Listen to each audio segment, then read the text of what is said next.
Get Champs MMA Boxing Reflex Ball by following the link in the description. Usyk versus Joshua rematch set for August 20th. Let's get into it. In my humbled opinion, this wasn't one of those fights that was just screaming for a rematch. But being the boxing fan that I am, of course I'll watch it. Now, Joshua had a few moments in the fight, but for the most part, Usyk dominated.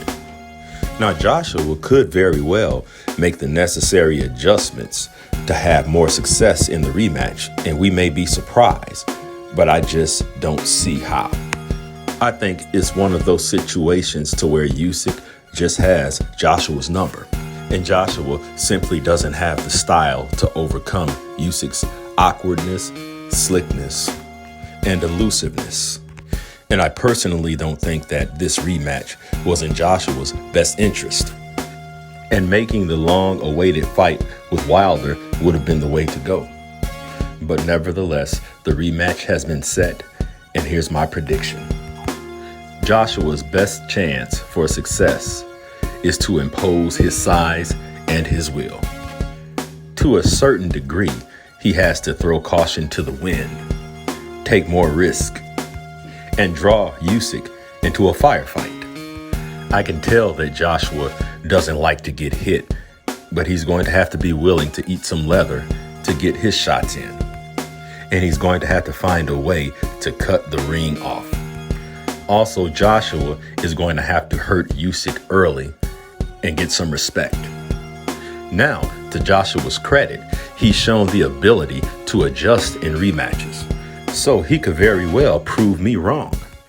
But based on what I saw in the first fight, he has to become a totally different fighter to win the rematch. His confidence has to be overflowing, and he has to have a sense of urgency. Trying to box with a better boxer and waiting on countering opportunities will not secure the victory. And frankly, Joshua is going to have to knock Usyk out to win this fight.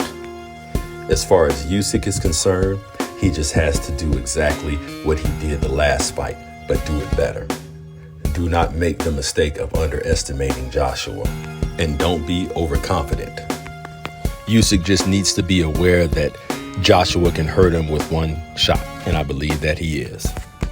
Other than that, I don't really see any major adjustments that Usyk needs to make going into this rematch.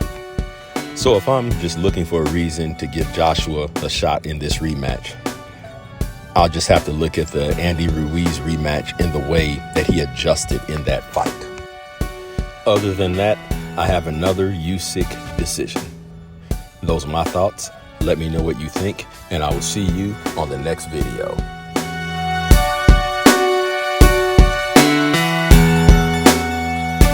A question I often hear posed: are you a fan of the sport, or are you a fan of a particular fighter? And I think that is an excellent question. And the way that I would answer that question is, we all have biases, and we all have what I call fanboy moments. And I'm man enough to admit I have my biases and I have my fanboy moments. Especially when it comes to fighters like Canelo, Floyd, Spence, and Wilder. I'll admit that I am biased towards those fighters and I have my fanboy moments. But there comes a point and there comes a time to where we have to put on our analyst hats and we have to be unbiased. That's not to say that we can't have our favorite fighters and we can't be rooting for our favorite fighters. But what I'm simply saying is give credit where credit is due. And what that means is, even if you're not a particular fan of a certain fighter, at least acknowledge what they do well. At least acknowledge their strengths.